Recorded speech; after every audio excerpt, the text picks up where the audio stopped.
Madi Saputra. Hadir, Bu. Maimuna. Hadir, Bu. Siti. Hadir, Bu. Mona Lisa. Sakit, Bu. Sakit apa? Demam, Bu. Nur Hayati. Hadir, Bu. Ainun Jalia S. Hadir, Bu. Oke, baik. Sudah selesai absen.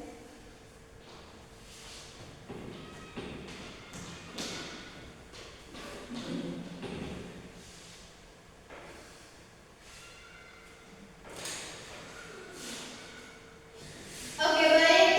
Hari ini sebelum kita masuk ke materi, aku mau tanya dulu nih sama kalian. Sebelumnya pasti kalian pernah sakit kan? Pernah, Bu. Nah, Ibu mau tanya, selama ini yang kalian alami, kalian sakit gara-gara apa aja nih? Gara-gara Main hujan, Bu. Ada main hujan, ada main panas, ya ada yang minum es, ada yang kelelahan, masih banyak kan yang membuat kalian sakit. Nah, sebenarnya kita sakit bukan disebabkan oleh kalian yang kalian sebutkan tadi. Ada yang sakit gara-gara kena hujan, ada yang sakit gara-gara main panas, minum es terlalu banyak, kelelahan, capek dan lain-lainnya. Sebenarnya kita sakit bukan disebabkan oleh itu semua. Nah, sebenarnya kita sakit disebabkan oleh virus. Ada yang tahu nggak kenapa virus bisa menyebabkan sakit? Tidak, Bu. Nah, hari ini itu yang akan kita belajar. Hari ini kita akan belajar tentang virus. Nah, di pembelajaran kali ini nantinya kita akan belajar tentang pengertian virus, ciri-ciri virus, struktur virus, cara pengenalan virus, dan cara kerja virus dalam tubuh yang bisa membuat kita sakit. Oke, tujuan dari pembelajaran ini nantinya kalian akan bisa memahami tentang pengertian dari virus, kemudian juga ciri-cirinya, strukturnya, cara pengenalannya, dan penyakit yang disebabkan oleh virus. Nah, untuk yang pertama kita akan belajar tentang pengertian virus. Apa sih itu virus? Virus adalah partikel kecil yang menyebabkan penyakit pada manusia, hewan, dan tumbuhan. Nah, virus ini adalah mikroorganisme yang sangat kecil yang tidak bisa dilihat dengan kasat mata. Nah, kita cuma bisa melihat dengan bantuan mikroskop. Nah, virus ini bisa menyebabkan penyakit pada manusia, hewan, dan tumbuhan.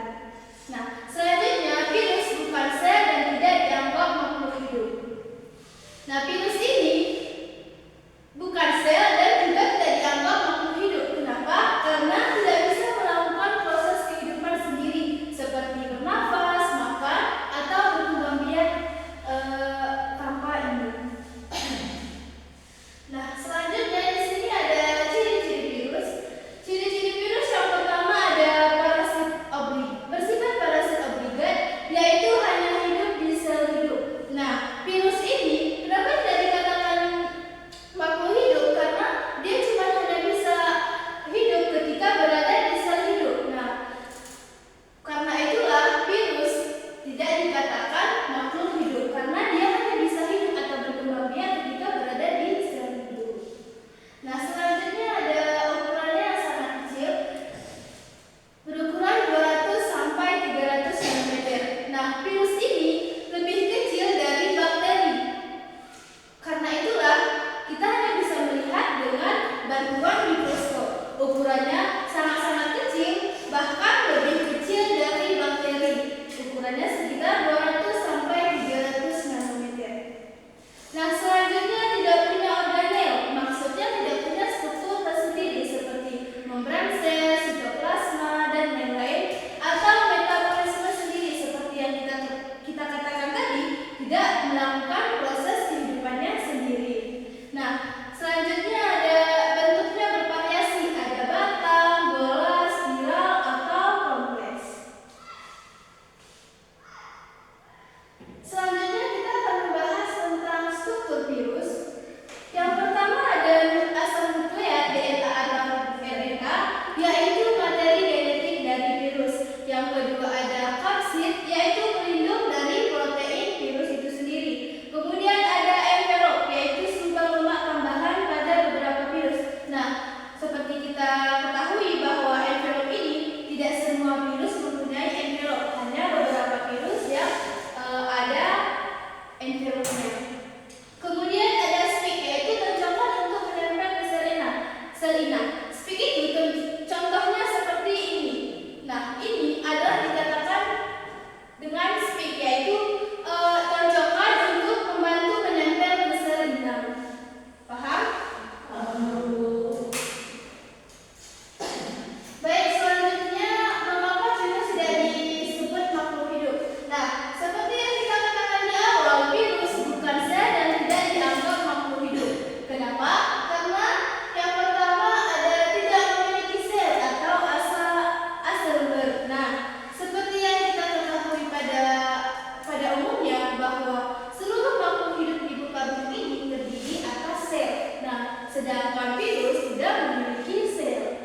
depan sendiri. Kemudian yang ketiga, tidak bisa berkembang biak tanpa sel inang. Nah, seperti yang kita katakan tadi, virus tidak bisa berkembang biak ketika dia berada di luar sel inang. Virus hanya bisa berkembang ketika berada di sel hidup. Kemudian yang keempat, tidak tumbuh dan berkembang.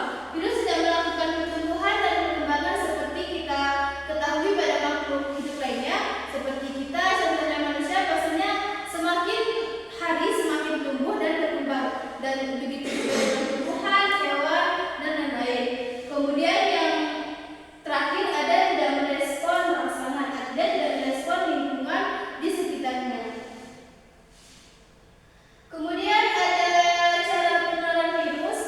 Yang pertama ada melalui udara, artinya virus bisa berkembang, virus bisa menular ketika berada di udara. Bagaimana contohnya, Bu? Contohnya ketika seseorang penderita virus terkena infeksi virus influenza atau virus flu. Nah, ketika dia mengeluarkan bersin, virus akan ikut keluar. Nah, disitulah virus yang berada di udara. Makanya cara penularan virusnya yaitu salah satunya melalui udara.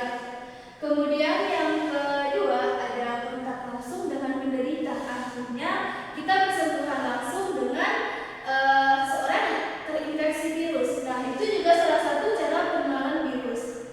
Kemudian ada kontak tidak langsung atau benda terkontaminasi.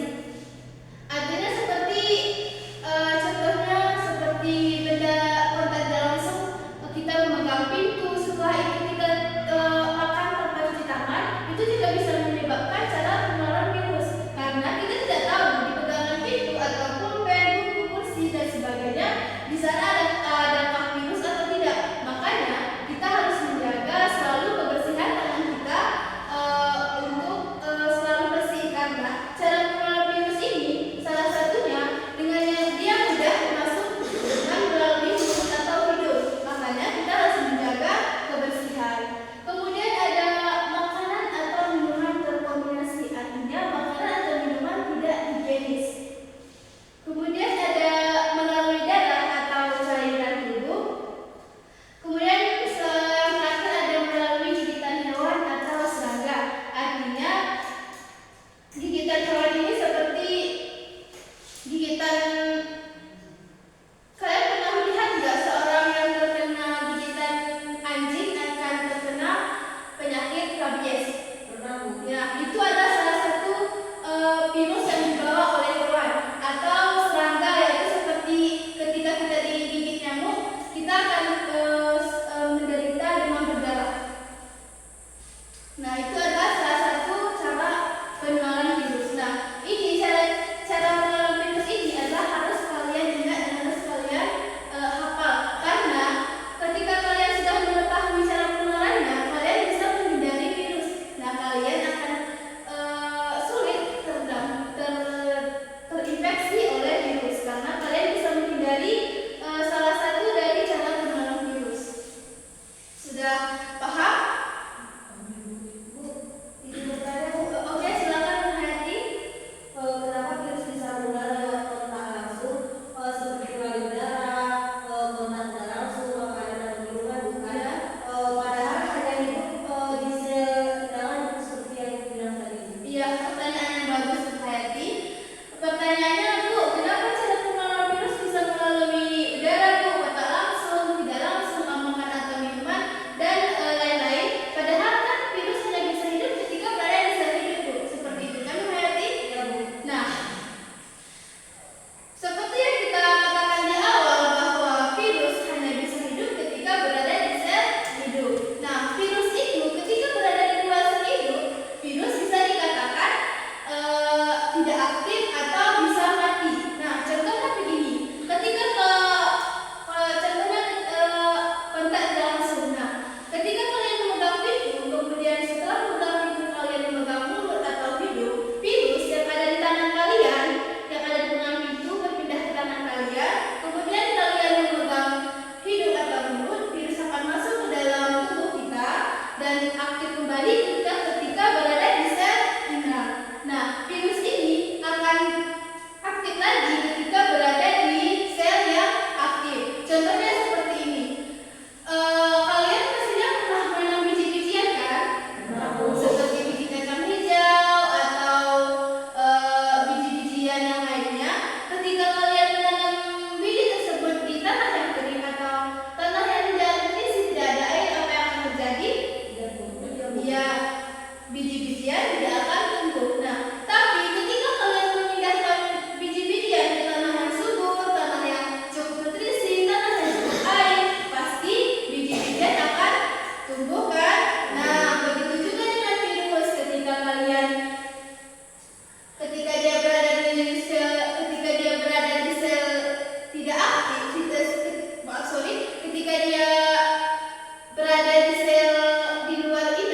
kemudian sel tubuh kita menjadi rusak, akibatnya kita menjadi sakit. Paham? Nah, di sini ada peran virus dalam kehidupan. Nah, virus ini tidak hanya merugikan bagi kehidupan kita, ada juga yang menguntungkan dan merugikan. Tidak selamanya virus ini bisa menyebabkan hanya saja kerjaannya menyebabkan penyakit pada makhluk hidup, tetapi ada juga yang menguntungkan. Contoh yang menguntungkan yaitu membuat vaksin seperti yang kita vaksin pada tahun 19 COVID, kita terkena wabah COVID-19 kan, kita dipaksa vaksin kan 2 kali kan kemarin. Nah, itu juga vaksinnya terbuat dari beberapa virus-virus baik supaya tetap menjaga daya tahan tubuh imun kita supaya tidak terkena virus yang lain. Kemudian dan terapigen yang merugikannya ada yang menyebabkan penyakit pada manusia, hewan dan tumbuhan. Nah, mungkin hanya ini yang kita bahas dalam pertemuan kali ini tentang virus. Nah, selanjutnya Ibu akan memberikan kalian tugas LKPD dari penjelasan yang Ibu berikan tadi.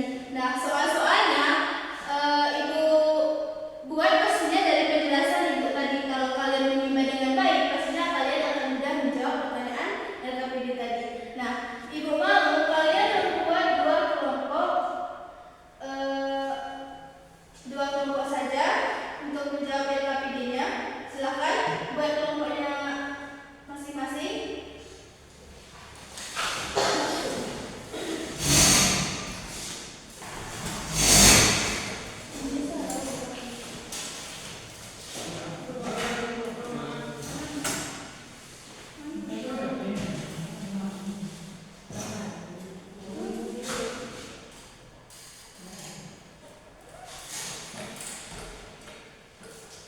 Sebentar ya.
tidak menunjukkan ciri